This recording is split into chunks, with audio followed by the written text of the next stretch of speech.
ಬ್ರೇಕ್ನ ನಂತರ ಸುವರ್ಣ ನ್ಯೂಸ್ಗೆ ಸ್ವಾಗತ. ಕೇರಳದ ಅನಂತ ಪದ್ಮನಾಭ ಸ್ವಾಮಿಯ ಸಂಪತ್ತು ಹುಡುಕಿದ್ದೇ ತಪ್ಪಾಯ್ತಾ? ಈಗ ಅಂಥದ್ದೊಂದು ಭೀತಿ ಹರಡಿದೆ. ಯಾಕಂದ್ರೆ ಸುಪ್ರೀಂ ಕೋರ್ಟ್ನಲ್ಲಿ ಅರ್ಜಿ ಸಲ್ಲಿಸಿದ್ದ ವ್ಯಕ್ತಿಯೇ ಜೀವ ಬಿಟ್ಟಿದ್ದಾರೆ. ಇದು ಸಹಜ ಸಾವಾದ್ರೂ ಅನಂತ ಪದ್ಮನಾಭನ ಶಾಪ ಅನ್ನೋ ಸುದ್ದಿ ಹಬ್ಬಿದೆ.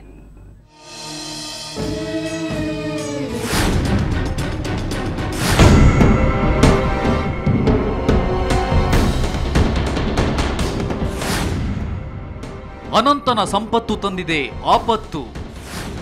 ಕೇರಳದ ತಿರುವನಂತಪುರಂನಲ್ಲಿರೋ ಅನಂತ ಪದ್ಮನಾಭ ಸ್ವಾಮಿ ದೇವಾಲಯದ ಸಂಪತ್ತನ್ನ ನೋಡಬಾರದಿತ್ತ? ಒಳಕೋಣೆಗಳ ಬಾಗಿಲು ತೆರೆದಿದ್ದು ಮಹಾಪರಾಧವಾಯ್ತಾ? ಮುಂದಿನ ದಿನಗಳಲ್ಲಿ ಅನಾಹುತಗಳಾಗುತ್ತವಾ? ಇಂಥದ್ದೊಂದು ಭಯ, ಆತಂಕ, ಗುಮಾನಿ ಇದೀಗ ಮತ್ತಷ್ಟು ಬಲವಾಗಿದೆ. ಯಾಕಂದ್ರೆ ದೇವಾಲಯದ ಸಂಪತ್ತನ್ನ ಬಹಿರಂಗಗೊಳಿಸಿ ಅಂತ ಸುಪ್ರೀಂ ಕೋರ್ಟ್ ಮೆಟ್ಟಿಲೇರಿದ್ದ ನಿವೃತ್ತ IAS ಅಧಿಕಾರಿ ಜೀವ ಬಿಟ್ಟಿದ್ದಾರೆ. ಬಲಿ ತೆಗೆದುಕೊಳ್ತಾ ನಿಧಿ. ಎಸ್, ಇಂಥದ್ದೊಂದು ಅನುಮಾನ ಈಗ ಕಾಡೋಕೆ ಶುರುವಾಗಿದೆ.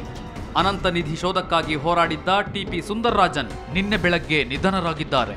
ಕಳೆದೆರಡು ದಿನಗಳಿಂದ ಜ್ವರ ಹಾಗೂ ಅಧಿಕ ರಕ್ತದೊತ್ತಡದಿಂದ ಬಳಲುತ್ತಿದ್ದ ಅವರು ಇಹಲೋಕ ತ್ಯಜಿಸಿದ್ದಾರೆ. ಸುಂದರ್ರಾಜನ್ ನಿಧನವನ್ನ ಸ್ವಾಭಾವಿಕ ಸಾವು ಅಂತ ಹೇಳಿ ಸುಮ್ಮನಾಗೋಕೆ ಯಾರೂ ಸಿದ್ಧರಿಲ್ಲ. ಯಾಕಂದ್ರೆ ನಿಧಿ ಶೋಧಕ್ಕೆ ಶ್ರಮಿಸಿದ್ದ ಹಲವು ಮಂದಿ ಅನಾರೋಗ್ಯದಿಂದ ಬಳಲುತ್ತಿದ್ದಾರೆ.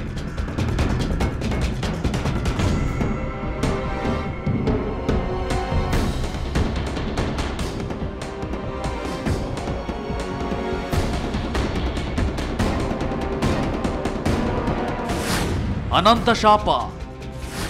ಸುಂದರ್ರಾಜನ್ ಅವರಿಗೆ ಕಾನೂನು ಹೋರಾಟದಲ್ಲಿ ಬೆಂಬಲ ನೀಡಿದ್ದ ಇಬ್ಬರು ಬೆಂಬಲಿಗರು ಇದೀಗ ಅನಾರೋಗ್ಯಕ್ಕೆ ತುತ್ತಾಗಿದ್ದಾರೆ. ಇದಕ್ಕೆ ಅನಂತ ಪದ್ಮನಾಭ ಸ್ವಾಮಿಯ ಶಾಪವೇ ಕಾರಣ ಎನ್ನಲಾಗುತ್ತಿದೆ. ದೇವಾಲಯದ ಒಳಕೋಣೆ ಪ್ರವೇಶಿಸಿದರೆ ಅನಾಹುತ ಆಗುತ್ತೆ ಅಂತ ಈ ಮೊದಲೇ ತಿರುವಾಂಕೂರು ರಾಜಮನೆತನದವರು ಎಚ್ಚರಿಕೆ ನೀಡಿದ್ರು. ಅಷ್ಟೇ ಅಲ್ಲ, ಪ್ರಮಾಣವನ್ನೂ ಮಾಡಿದ್ರು. ಅನಂತನ ಎದುರು ಪ್ರಮಾಣ. ನಾವು ದೇವಸ್ಥಾನದ ಬಿಡಿಗಾಸನ್ನು ಬಳಸಿಕೊಂಡಿಲ್ಲ, ಹೀಗಾಗಿ ಯಾರು ತಪ್ಪು ಮಾಡ್ತಾರೋ ಅವರಿಗೆ ಅನಂತ ಪದ್ಮನಾಭ ಸ್ವಾಮಿ ಶಿಕ್ಷೆ ನೀಡಲಿ. ಹೀಗೆ ಪ್ರಮಾಣ ಮಾಡಿದ ಬಳಿಕವೇ ದೇಗುಲದ ಒಳಕೋಣೆಯ ಬಾಗಿಲು ತೆರೆಯಲಾಗಿತ್ತು. ಇದಾದ ಬಳಿಕ ತಿರುವಾಂಕೂರು ರಾಜವಂಶಸ್ಥ ರಾಮವರ್ಮ ಸುಪ್ರೀಂ ಕೋರ್ಟ್ನಲ್ಲಿ ಅಫಿಡವಿಟ್ ಸಲ್ಲಿಸಿದ್ದಾರೆ. ದೇವಸ್ಥಾನದ ಬೀಕೋಣೆಯನ್ನ ಯಾವುದೇ ಕಾರಣಕ್ಕೂ ತೆರೆಯದಂತೆ ಮನವಿ ಮಾಡಿ ಕಾರಣಗಳನ್ನು ಕೊಟ್ಟಿದ್ದಾರೆ. ದೇವಾಲಯದ ಬೀಕೋಣೆಯನ್ನ ಸರ್ಪವೊಂದು ಕಾಯುತ್ತಿದೆ. ಈ ಕೋಣೆ ತೆರೆದರೆ ಅನಂತ ಪದ್ಮನಾಭ ಶಾಪ ಕೊಡೋದು ಖಚಿತ. ಅಲ್ಲದೆ ದೇವಪ್ರಸನ್ನ ಮಾಡಿಸಬೇಕು. ಅಂದರೆ ಶಾಂತಿ ಹೋಮ ಹವನ ಮಾಡದೆ ಬಾಗಿಲು ತೆರೆಯಬಾರದು.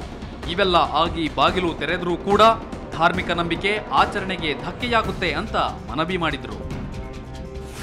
ಒಟ್ಟಿನಲ್ಲಿ ಸುಂದರ್ರಾಜನ್ ಸಾವು ರಾಜಮನೆತನದ ವಾದಕ್ಕೆ ಪುಷ್ಟಿ ನೀಡಿದೆ. ಇದು ಸ್ವಾಭಾವಿಕವಾಗಿ ಅನಾರೋಗ್ಯದಿಂದ ಉಂಟಾದ ಸಾವೇ ಇರಬಹುದು. ಆದರೆ ಭಕ್ತರು ಮಾತ್ರ ಇದನ್ನ ಅಪಶಕುನ ಅಂತಾನೆ ಭಾವಿಸಿದ್ದಾರೆ.